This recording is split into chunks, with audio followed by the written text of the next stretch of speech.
നമസ്കാരം പ്രിയമുള്ള സുഹൃത്തുക്കളെ, ഇന്നും വളരെ മികച്ച ഒരു ചിന്താവിഷയവുമായിട്ടാണ് ഞാൻ നിങ്ങളിലേക്ക് എത്തിയിരിക്കുന്നത്. എന്തെന്നാൽ നമ്മൾ അധികമാരും ചിന്തിക്കാത്ത ഒരു വിഷയത്തെക്കുറിച്ചാണ് ഇന്ന് നിങ്ങളോട് ഞാൻ സംസാരിക്കാൻ ആലോചിക്കുന്നത്. എന്നാൽ ലോകത്തുള്ള എല്ലാ ജനങ്ങളും, എല്ലാ മനുഷ്യരും, ചിന്തിക്കാൻ ശേഷിയുള്ള എല്ലാ മനുഷ്യരും ചിന്തിക്കേണ്ട ഒരു കാര്യമാണെന്ന് എനിക്ക് തോന്നിയത് കൊണ്ടാണ് ഇത് നിങ്ങളിലേക്ക് ഞാൻ എത്തിക്കുന്നത്.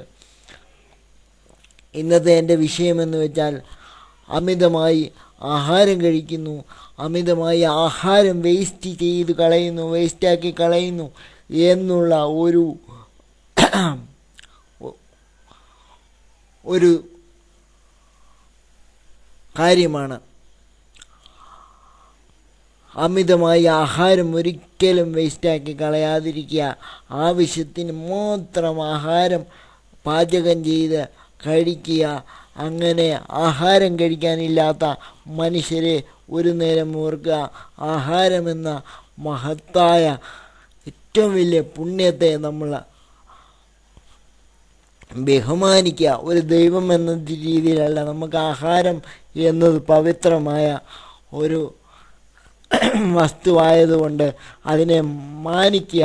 അതുകൊണ്ട് അമിതമായി ആഹാരമുണ്ടാക്കി വേസ്റ്റാക്കി കളയാതിരിക്കുക, അതിന് കൂട്ടായി യത്നിക്കുക.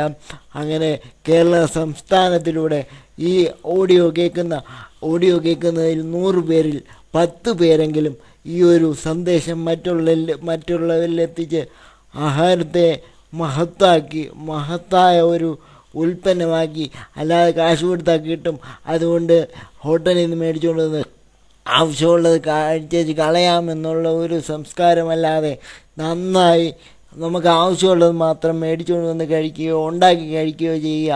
അങ്ങനെ ആഹാരം വേസ്റ്റാക്കി കളയാതിരിക്കുക. ഇത് ഞാൻ പറയാൻ കാര്യം, അനേകം ജനങ്ങൾ ലോകത്ത് പട്ടിണി കിടക്കുന്നു, ഒരു നേരത്തെ ആഹാരം കഴിക്കാനില്ലാതെ കിടക്കുന്നു.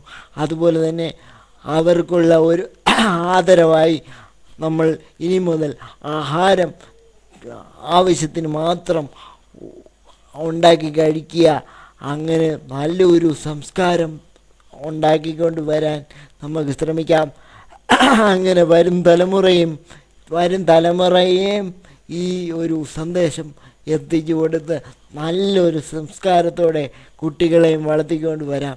അല്ലാതെ ആഹാരം ഒരിക്കലും വേസ്റ്റാക്കി കളയരുത്. ഒരു നേരത്തെ ആഹാരം കഴിക്കാനില്ലാത്തവരെ എപ്പോഴും നമ്മൾ ഓർക്കുക. അതുപോലെ തന്നെ എന്നെ കേൾക്കുന്നവർ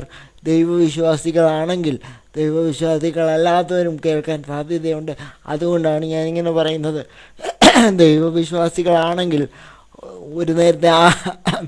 ഒരു നേരത്തെ ആഹാരം നമ്മൾ കഴിച്ചതിന് ശേഷം ഒരു നിമിഷം ദൈവത്തിനോട് നന്ദി പറയുക. നമുക്ക് ഇത്രയും നല്ല ആഹാരം തന്നതിന് ദൈവത്തോട് നന്ദി പറയുക. ഇത്രയും കാര്യം ചെയ്യുക. ഒരിക്കൽ കൂടെ പറയുന്നു, ആഹാരം ഒരിക്കലും വേസ്റ്റാക്കി കളയരുത്. കാരണം അനേകം ജനങ്ങൾ പട്ടിണി കിടക്കുന്നു. ഭൂകമ്പ ബാധിത പ്രദേശങ്ങളിലും ആഹാരം കഴിക്കാനില്ലാതെ ഒരുപാട് ജനങ്ങൾ പട്ടിണി കിടക്കുന്നു. അപ്പോൾ അവർക്ക് വേണ്ടി ഒരു നിമിഷം പ്രാർത്ഥിച്ചുകൊണ്ട്, നമ്മൾ ആഹാരം കഴിക്കാനില്ലാത്തവർക്ക് വേണ്ടി ഒരു നിമിഷം പ്രാർത്ഥിച്ചുകൊണ്ട് നമുക്ക് നല്ലൊരു സംസ്കാരം ഉണർത്തിയെടുക്കാം എന്നും കൂടി ഞാൻ പറയുന്നു. എൻ്റെ ഇന്നത്തെ സന്ദേശം ഇതാണ്. എനിക്ക് പറയാനുള്ള സന്ദേശം ഇതാണ്. അടുത്ത ഒരു ചിന്താവിഷയമായി ഞാൻ നിങ്ങളിലേക്ക് വരുന്നത് വരേക്കും എനിക്ക് വിട തന്നാലും നന്ദി, നമസ്കാരം, ജയ് ഹിന്ദ്.